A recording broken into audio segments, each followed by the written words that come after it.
welcome in my next video for Hip Kit Club. This time I had a pleasure to create a cute mini album using January kits, and it will be a really fast process for a mini album, of course. And first I'm starting with creating a base of my album, and then I will add my pictures. And the whole process of creating an album base took me about 20 minutes or a little less, and I recorded everything. I just speeded it up like 3 times, so you are seeing kind of the full version of creating an album base. I started with picking up 5 pattern papers. You can use 1 or 2 sheets. You can use the same pattern for every page, and I cut them into the 24.5 by 9 centimeters. Remember, I am counting in centimeters, so you have to recount this. And after I have my pages cut it, I fold them the way I have 12 centimeters, half centimeter, and 12 centimeters, creating pages with a little bit of the thickness between the sides. So it's 24.5 by 9 centimeters, which gives me the pages that are like this. And I have 5 pages. Don't bother the other side of the pattern paper if it doesn't match your project, because it will be covered with another page. So only pay attention to the pages you really want to be visible in your mini album. And we will be creating kind of a folding album. I don't know how to say it in English in a different word. You will see at the end what I was talking about. So we're just gluing pages together, changing the direction of the fold. So we'll have folding right, left, folding right, folding left, folding right, and folding left. It will be like 5 pages combined together. And after we will have the inner pages, we will create a cover for the album. And I think it's the last page. So this is how the inner part of an album look. And now it's time to create covers. My covers are 14 by 11 centimeters, and I created them this size because I wanted them to be slightly bigger than the pages of my album. But if you want to have pages smaller, not pages, the covers smaller, you can make them smaller. And I cut the covers from the white cardboard, and now I need a paper to glue them around, and I cut a slightly bigger paper. It doesn't have to be a very precise size, because we just want to cover the cardboard. So we'll be bending the pages, the edges of the paper. Sorry, it's very late and I'm so tired already, and all I dream about is to go to sleep, but I wanted to record this because it will be a busy day tomorrow too.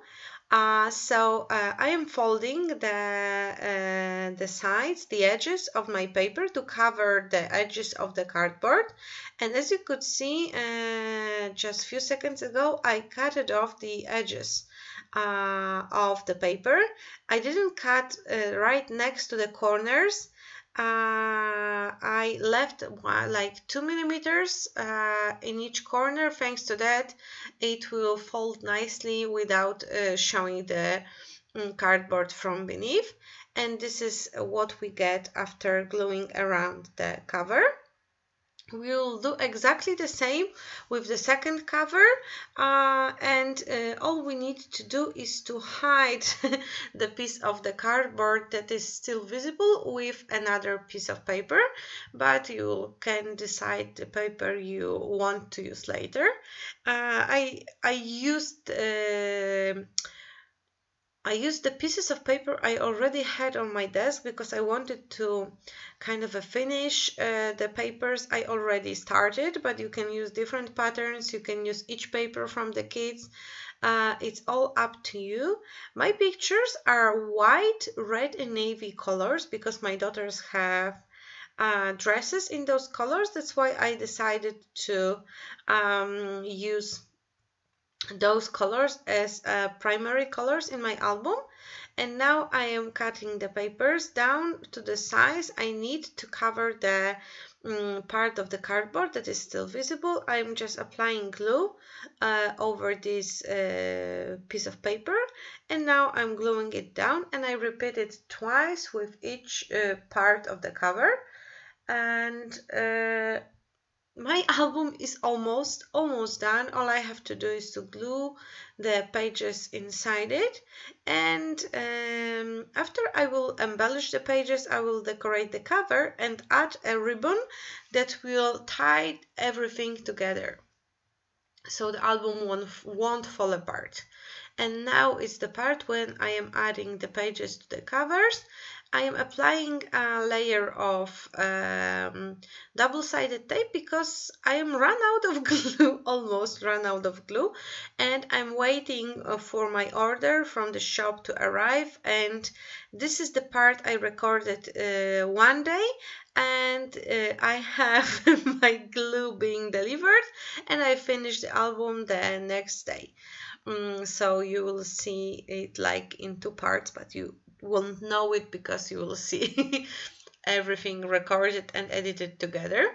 And this is the part where I usually kind of group my pictures and attach them temporarily to the pages using paper clips, because I want to plan where every picture should go, and I'm using paper clips so I don't have to glue the pictures already down. I can decide later if I don't want to change anything, and I have everything organized and I am ready to start embellishing my album. It's the other day. I have my glue so I can work on the inner pages. And because I left like a half of the centimeter between the pages, I have some area to add dimension, and the album won't be like too bulky. Each picture will have a layer of cardboard beneath it, so it will make the album a little bit more dimensional. And I'm playing with my new toy.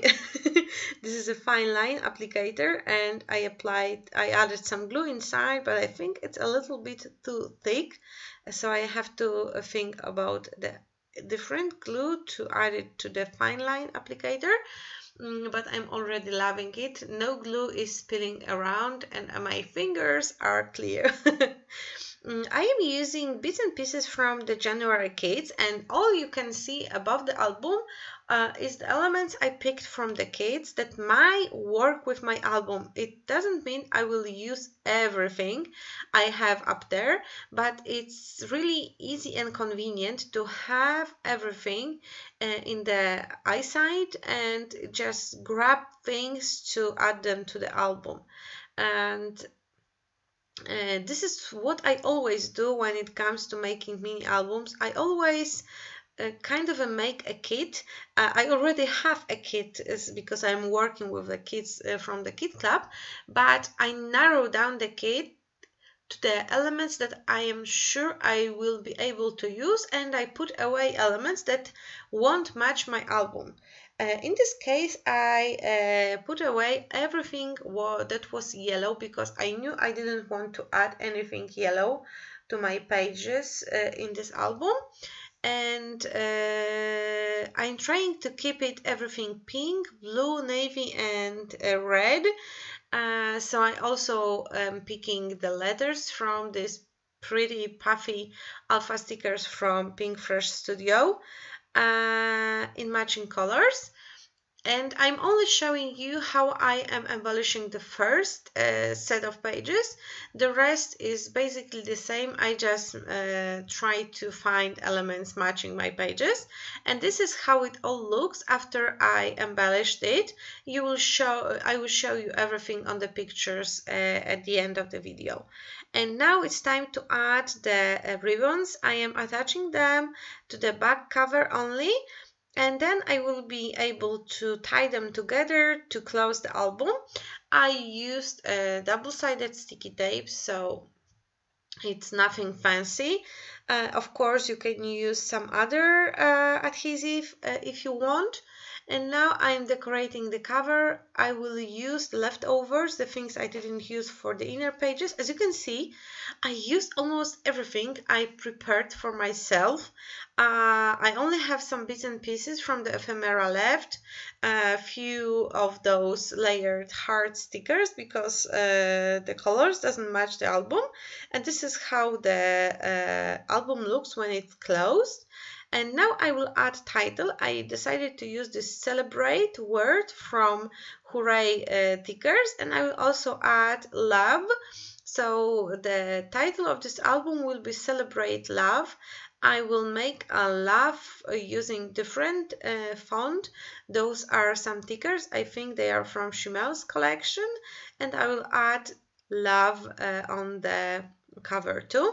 So my cover is almost done. All I need to do is to glue down the stickers because, as you know, they do not stick well, so additional drop of glue is always welcome if you don't want them to unstick later and you will not lose the letters, which happened to me a few times when I just pull out the layout to see that I only have a part of the title on it.